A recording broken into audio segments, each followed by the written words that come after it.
السلام علیکم خواتین و حضرات، لاز اینڈ قرآن کے چھٹے لیکچر کے ساتھ آپ کی خدمت میں حاضر خدمت ہیں۔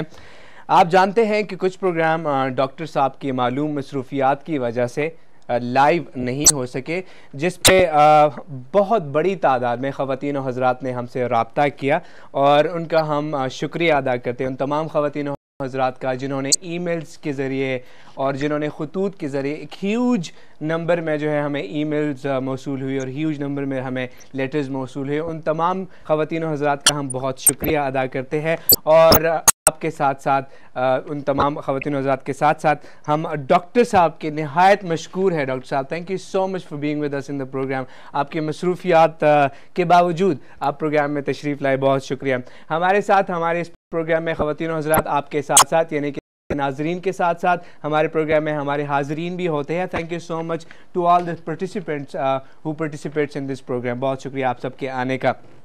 اور خواتین و حضرات، آپ ہمیں ای میلز کر سکتے ہیں اگر آپ کا کوئی کنسرن ہے، آپ کا کوئی کویسچن ہے، کسی بھی ٹاپک کے حوالے سے جو ڈاکٹر صاحب کا لیکچر ہوتا ہے اس کے حوالے سے کوئی بھی بات آپ شیئر کرنا چاہیں تو you can always do that.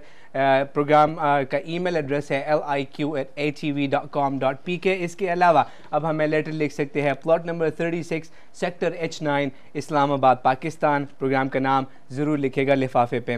آپ سب کو پتہ ہے کہ ڈاکٹر صاحب پروگرام کے شروع میں ہمارے ساتھ قرآن کے حوالے سے کوئی نہ کوئی تحقیق جو ہے وہ شیئر کرتے ہیں۔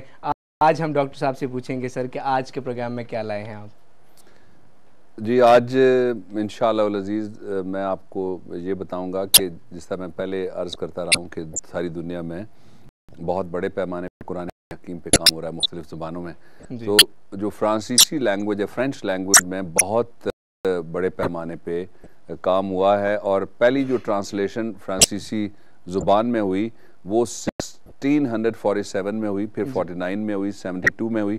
اس طرح کر کے ایک بہت لمبی تفصیل ہے، یہ آپ سکرین پہ سامنے دیکھ سکتے ہیں۔ پہلی یہ جو ٹرانسلیشنز ہیں یہ ساری کی ساری 1649 سے لے کے 1775 تک پیرس میں ہوئی، پھر نیچے 1821 سے لے کے 1826 پیرس میں ہوئی، پھر 1840 41 اور 1970 یہ بھی پیرس میں ہوئی۔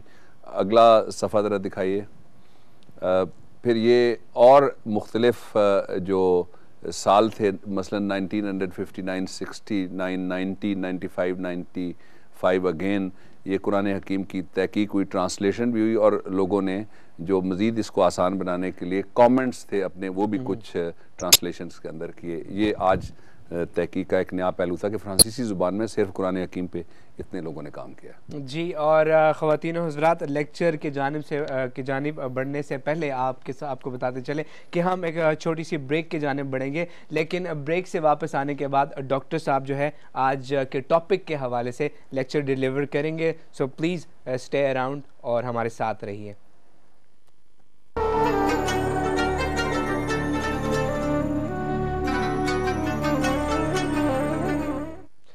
جی، ویلکم بیک خواتین و حضرات ٹو دا پروگرام کال لاز اینڈ قرآن، اور یہ آج کے حوالے سے ڈاکٹر صاحب کی لیکچر سے مستفید ہوتے ہیں۔ جی ڈاکٹر صاحب۔ بسم اللہ الرحمن الرحیم۔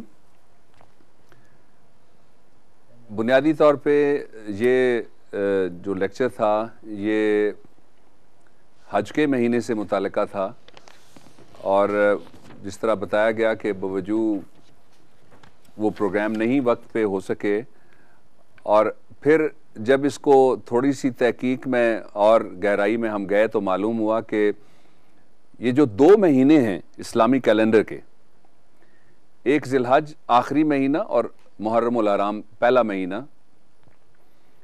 یہ ایک تاریخ کا اپنا بندوبست ہے، یہ قدرت کا انتظام ہے یا کوئی انسیڈنس ہے، یہ محض اتفاق ہے۔ یہ دونوں مہینے قربانی کے اعتبار سے دنیا کے اندر ایک اہمیت رکھتے ہیں، اور مسلمانوں کے اندر نہ صرف یہ مقدس سمجھے جاتے ہیں بلکہ ان کے ساتھ جذباتی وابستگی ہے مذہبی نوعیت کے اعتبار سے۔ کہا گیا تھا کہ نہایت سادہ اور رنگین ہے داستان حرم، نہایت اس کی حسین ابتدا ہے اسماعیل۔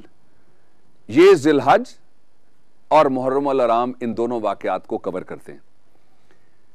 اس لیے یہ مناسب سمجھا گیا کہ ان دونوں مہینوں میں وقوع پذیر ہونے والے ان دونوں واقعات کو ملا کے آپ کے ساتھ گفتگو کی جائے ان لیکچرز میں. اور میرا خیال یہ ہے کہ یہ آج شاید گفتگو مکمل نہ ہو سکے، اس لیے کل بھی یہ اسی وقت یہ پروگرام جاری رہے گا. اس سے پہلے کہ میں قرآن حکیم کی طرف آپ کی توجہ دلاؤں قربانی کے حوالے سے، میں آپ کی توجہ تھوڑا سا کچھ تاریخی حقائق کی طرف دلوانا چاہتا ہوں جن سے قربانی کے تصور کو سمجھنے میں اور اس کی قسمیں سمجھنے میں بہت آسانی ہو جائے گی. قربانی کا جو کانسیپٹ ہے وہ اس وقت ابراہیمی جو سنت ہے اس کے ماننے والے 3 بڑے مذاہب، اسلام، عیسائیت اور یہودیت، ان کے اندر کس طرح سے آیا، اس کو سمجھنے کے لیے کہ یہ سنت ابراہیمی کیسے ان مذاہب کے اندر مانی گئی اور اسلام ایک خاص حوالے سے اس کو کیا اہمیت دیتا ہے، اس کو سمجھنے کے لیے میں آپ کو ایک دکھانا چاہتا ہوں.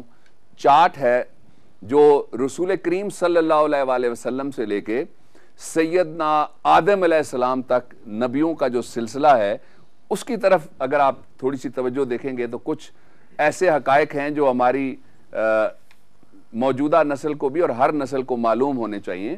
میں شارٹلی ان کی طرف آپ کی توجہ دلانا چاہتا ہوں. پہلا یہ ہے کہ حضرت ابراہیم علیہ السلام 19ویں نسل میں آپ کو یہ ملے گا جہاں پہ اب حضرت ابراہیم علیہ السلام کا اسم گرامی آتا ہے، وہ حضرت آدم سے آپ کا سلسلہ نسب جو ہے وہ 19ویں نسل سے جا کے اوپر جا کے وہ ملتا ہے. پہلی بات. دوسرا یہ ہے کہ جو حضرت موسیٰ علیہ السلام کا سلسلہ ہے وہ حضرت ابراہیم سے 6ٹھی نسل کے واسطے سے جا کے ملتا ہے. اور اسی طرح سے حضرت عیسیٰ علیہ السلام کا جو سلسلہ نسب ہے حضرت آدم کے بعد میں نے جس طرح بتایا کہ حضرت ابراہیم سے وہ جا کے ملتا ہے 17ویں نسل میں، اور حضرت داؤد علیہ السلام کا سلسلہ جو ہے وہ ملتا ہے 12ویں نسل میں، اور حضور اکرم صلی اللہ علیہ وآلہ وسلم پر ہماری ہزار جانیں قربان، آپ صلی اللہ علیہ وآلہ وسلم کا جو حضرت ابراہیم سے سلسلہ نسب ملتا ہے وہ 61ویں 61st نسل میں. اور اگر آپ یہ جو آپ کو چارٹ نظر آ رہا ہے اس کے دائیں طرف سے آپ دیکھنا شروع کریں تو اس وقت بالکل جو لائن کے اوپر پہلی کے بعد دوسرا جہاں لکھا ہوا ہے محمد، یہاں سے آپ شروع کریں، لیفٹ سائڈ پہ چلتے جائیں، لیفٹ سائڈ پہ آپ چلتے جائیں، اوپر آپ جائیں گے تو حضرت ابراہیم علیہ السلام سے آپ کو سلسلہ نسب لیفٹ ایکسٹریم پہ ملتا ہوا نظر آئے گا. یہ بات اس سارے سلسلہ نسب کو جو انبیاء کا ہے دیکھنے کے بعد معلوم ہو جاتی ہے کہ سیدنا ابراہیم علیہ السلام کے فرزند سیدنا اسماعیل علیہ السلام کی قربانی کے بعد جو سنت جاری ہوئی وہ ابراہیمی